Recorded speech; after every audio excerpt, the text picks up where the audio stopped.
Jack and the Earthshell, Chapter 2.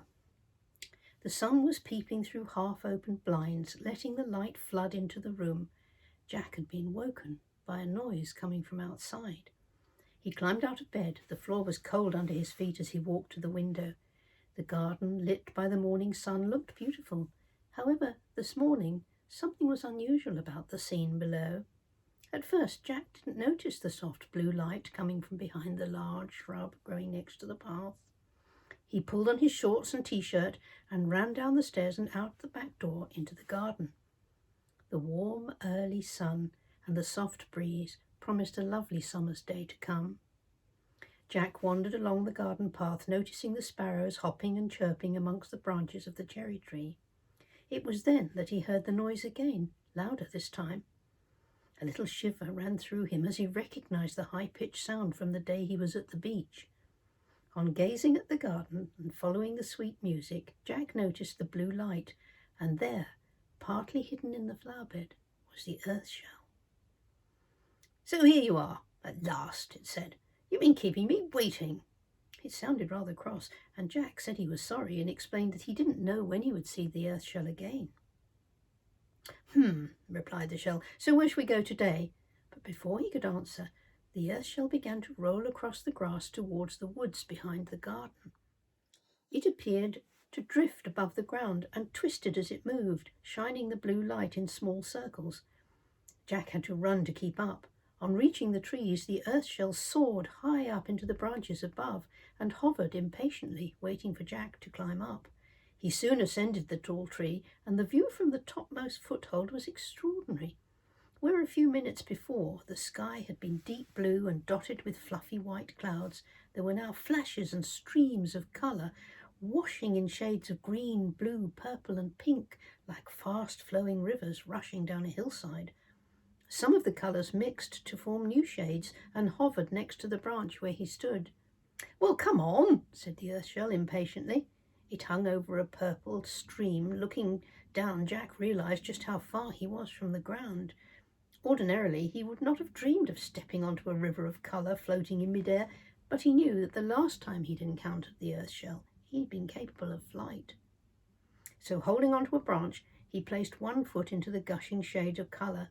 To his great surprise and delight, the stream appeared to be solid, and he stepped onto it with both feet. A huge swan flew close by, and with a flap of its wings, Jack found himself sitting on its back. Its feathers were soft and warm, and Jack held onto its neck as it flew. They travelled on, following the coloured rivers. The swan flew faster and faster. The ground flashed past, and they were soon flying above a smooth yellow sea. Jack could see islands, boats, and large fish in the strange coloured waters.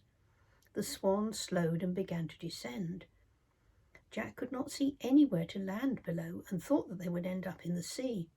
As they reached the water, it parted and formed a tunnel, and the swan flew through the opening and landed in a large cave. The sea closed behind them, but the cave floor was dry and sandy. Scrambling from the swan's back, Jack turned to look around. There were flaming torches in sconces here and then on the caved walls, giving a flickering, ghostly light. The cave had a gloomy, dim, murky feel, and the air was humid and clammy. Suddenly Jack noticed that there were two pairs of eyes staring out of the darkness at the far side of the cave. Two children stepped into the light from one of the torches. A girl with fair hair tied back into a braid, and a younger boy with a freckled face and a large smile. "Hi," said the girl with a grin. "So pleased we're not the only ones here." "My name's Logan, and this is my sister Alice," added the boy in a jovial manner, as if it was an everyday occurrence to meet a stranger who arrived riding on the back of a swan. I'm Jack," said Jack. He had so many questions, he still didn't know where to start, but without hesitation, Alice asked, "So, did you travel with the Earthshell?" "Well, yes," replied Jack, looking around, "but it's not here now." The swan stood beside them, quietly watching.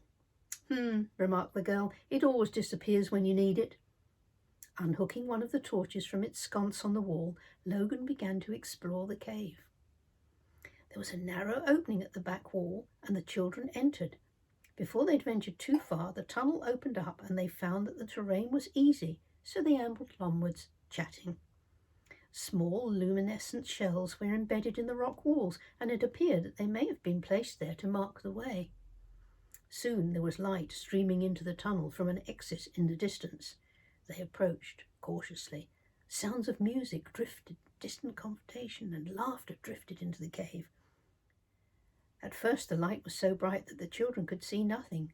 Slowly they acclimatized to the light, and it was the sights and colours that met their eyes were quite astonishing.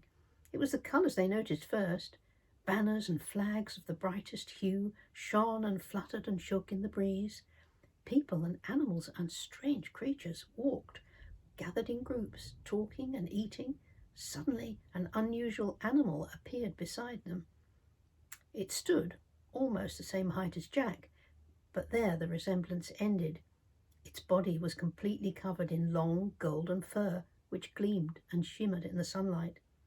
He had large eyes that were set wide apart. They were round and deep blue in colour, and strange long feet with knobbly toes that appeared too large, and Jack wondered how he didn't trip himself up.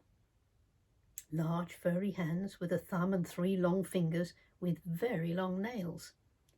"Grimblethorpe," he stated with a bow. Alice was trying to stifle a giggle. Logan looked in her direction and frowned. "How do you do?" said Jack politely, "and how nice to meet you." "Welcome, visitors," he remarked, glancing over their shoulders as he spoke. "Ah, it's about to begin. You're just in time." Just at that moment, loud music from an orchestra and that of the strangest musicians filled the air with sound. There were some who resembled Grimblethorpe, but with differing shades of fur. Others were part animal, part human. Some were dancing. They were all dressed in colourful flowing robes and hats of feathers that all appeared to be having a great time.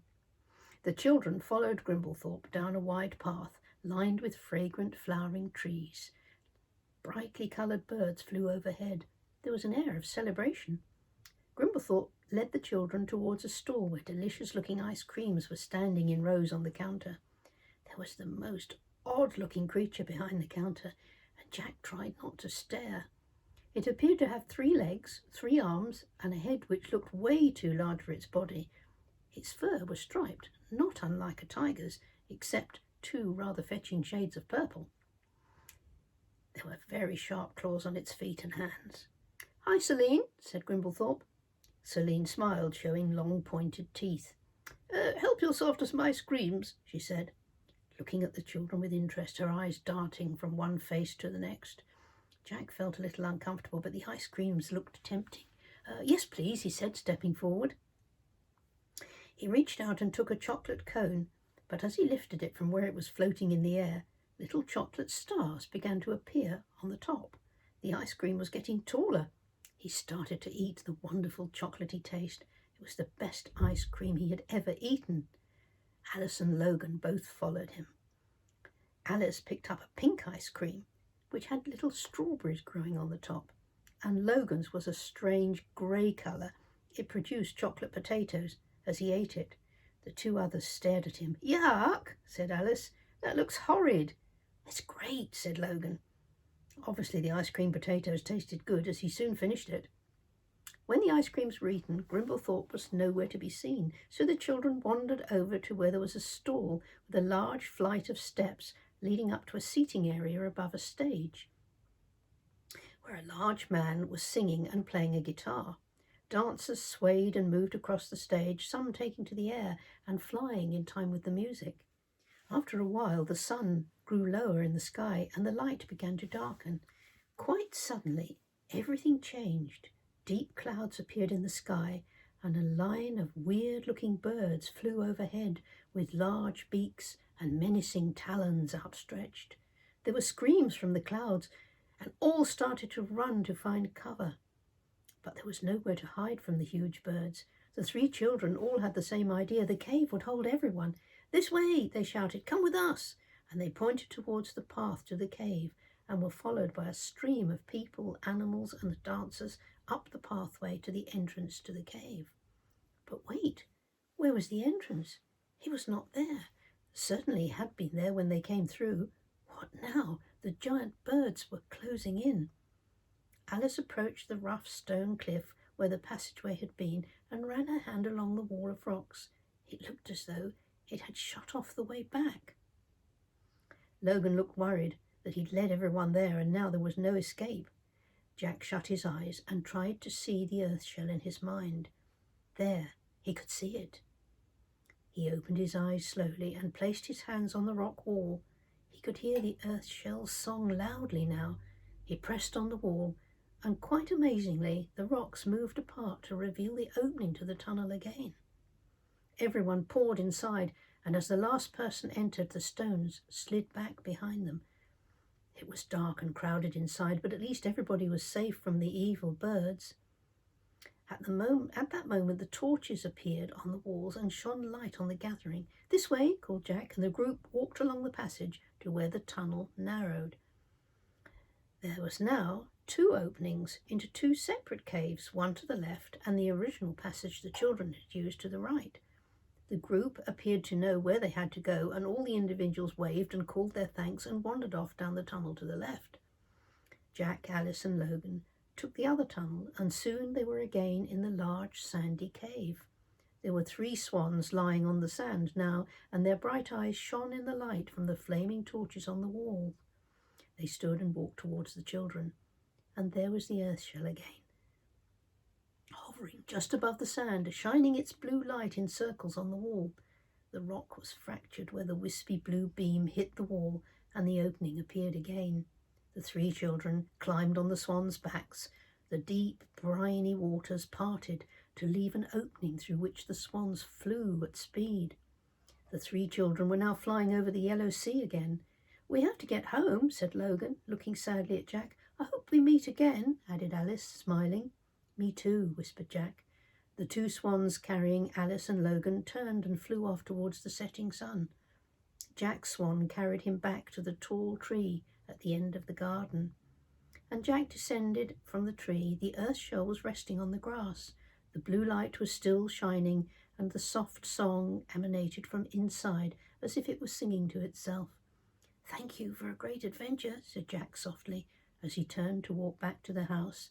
And when he reached the back door, the earth shell was nowhere to be seen.